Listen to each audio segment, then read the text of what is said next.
नमस्कार बंधुरा welcome to SD unique sports. तो भाई की रकम मैच आज के देखले, मोहामेडानेर कमबैक देखले, रेफारिर खेला देखले ना एक हाड्डाहाड्डी चेन्नईर लड़ाई देखले, सेई निये तो आलोचना करा रयेछे। तार साथे साथे इस्ट बेंगल किन्तु आज के डार्बी जितेओछे, सेई डार्बी जेता निये कथा बोलबो एबं इस्ट बेंगलेर नतून विदेशीके निয়েও किन्तु आपडेट शेयर करार रयेछे এই ভিডিওতে। তার আগে একটাই রিকোয়েস্ট, চ্যানেলে যারা প্রথমবারের জন্য এসেছো মনে করে চ্যানেলটাকে সাবস্ক্রাইব করে নাও, তাহলে তোমাদের প্রিয় দলের খেলার সমস্ত আপডেট তোমরা এখানে পেয়ে যাবে। তো চলো আর দেরি না করে ভিডিও শুরু করা যাক। তো শুরুটাই যদি আমরা করি চেন্নাই এফসিকে নিয়ে, তো চেন্নাই আজকে ভাববে যে আমরা কি ভুল করলাম, কোথায় আমাদের ভুল হলো, কোথা থেকে আমরা ম্যাচে দুটো পয়েন্ট ফেলে এলাম। কারণ যেরকমভাবে চেন্নাই খেলেছে, প্রথম গোলটার ক্ষেত্রে লালডেন পুইয়া সে কিন্তু একটা দারুণ ফ্রি হেডার নিজে তৈরি করেছে, সেখান থেকে কিন্তু 10 মিনিটের মধ্যেই চেন্নাইকে লিড এনে দেয়। এরপরেও কিন্তু মোহামেডান সুযোগ পেয়েছিল, পায়নি নয়। একটা ক্ষেত্রে তো অবশ্যই ফানায়ের প্রশংসা করব, তাকেই খুব সম্ভবত বক্সের মধ্যে চ্যালেঞ্জ করে এবং সেখান থেকে পেনাল্টি আসে এবং পেনাল্টিটা কিন্তু আজকে কাসিমভ মিস করে। পেনাল্টি মিস করার থেকে আমি বলবো যেরকমভাবে আজকে নওয়াজ সেভ করেছে, তার বডি চলে গিয়েছিল কিন্তু শেষ পর্যন্ত তার হাতটা ঠিক জায়গায় রেখে বলটাকে আটকে দেয়, তা না হলে সেখান থেকে ডেফিনেটলি পেনাল্টি থেকে গোল এসে যেত। কাসিমভের শটটাও ভালো ছিল। আর আজকে এক কথায় কাসিমভ কিন্তু দারুণ খেলেছে। যেরকমভাবে আজকে মাঠে মানে অ্যালেক্সিস যেহেতু নেই, তো সেক্ষেত্রে পুরো দায়িত্বটাই যেন কাসিমভের উপর ছিল।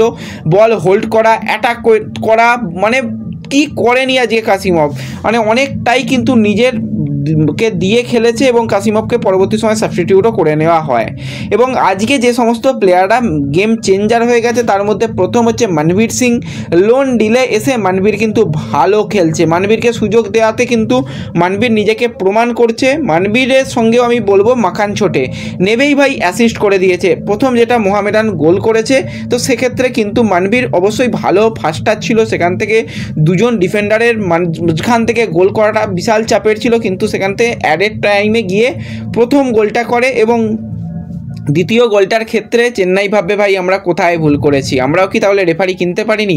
কিছু বুঝতে পারলাম না রেফারি কেন পেনাল্টি দিল। বক্সের মধ্যে মনবীর পড়ে গিয়েছিল, হালকা একটু টাচ ছিল, কিন্তু যেরকমভাবে মনে হচ্ছিল যে হ্যাঁ লালডেন পুইয়া এসে একদম মনবীরের পা ভেঙে দিয়েছে, সেরকম কিছুই তো দেখা গেল না। কিন্তু যাই হোক সেখান থেকে পেনাল্টি দেওয়া হলো, শুধু পেনাল্টি নয় তার সাথে লালডেন পুইয়াকে সরাসরি লাল কার্ড দিয়ে দেওয়া হলো। তো লাল কার্ড দিয়ে দিলেও কিন্তু আজকে অবশ্যই বলতে হবে ফানাই আউটস্ট্যান্ডিং খেলেছে এবং নওয়াজ একদিকে ফানায়ের শট আর একদিকে সেখান থেকে কিন্তু 2-2 কামব্যাক করে দিল। আর অবশ্যই ব্রামবিলাও কিন্তু একটা গোল করেছে 49 মিনিটের মাথায়।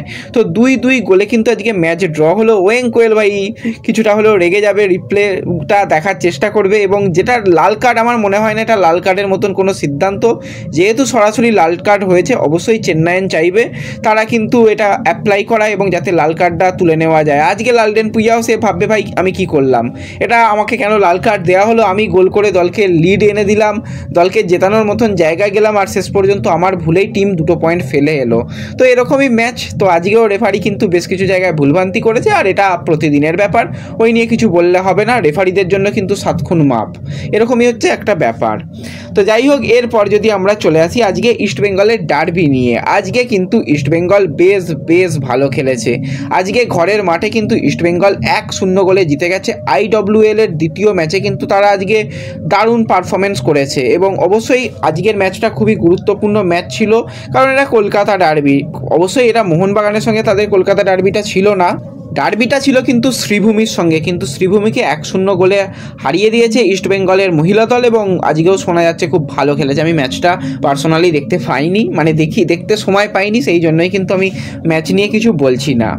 তো এরপর যদি আমরা চলে আসি ইস্ট বেঙ্গলের সিনিয়র দল নিয়ে, তো সিনিয়র দল কিন্তু আজকেও অনুশীলন করেছে। আজকে কিন্তু আবার সেই পুরাতন জায়গায় অনুশীলনে ফিরে এসেছে, যুব ভারতী যেটা প্র্যাকটিস গ্রাউন্ড সেখানে ফিরে এসেছে এবং সেখানে ওই একই ব্যাপার, যারা ইনজুরির মধ্যে ছিল তারা মূলত এই রিকভারি করছে, তাদের নিয়ে এখনই খুব বেশি কিছু করা হচ্ছে না। তার সাথে দুজন বিদেশি ডিফেন্ডারকেও শোনা যাচ্ছে রেস্ট দেওয়া হচ্ছে, এছাড়া কিছু নয়।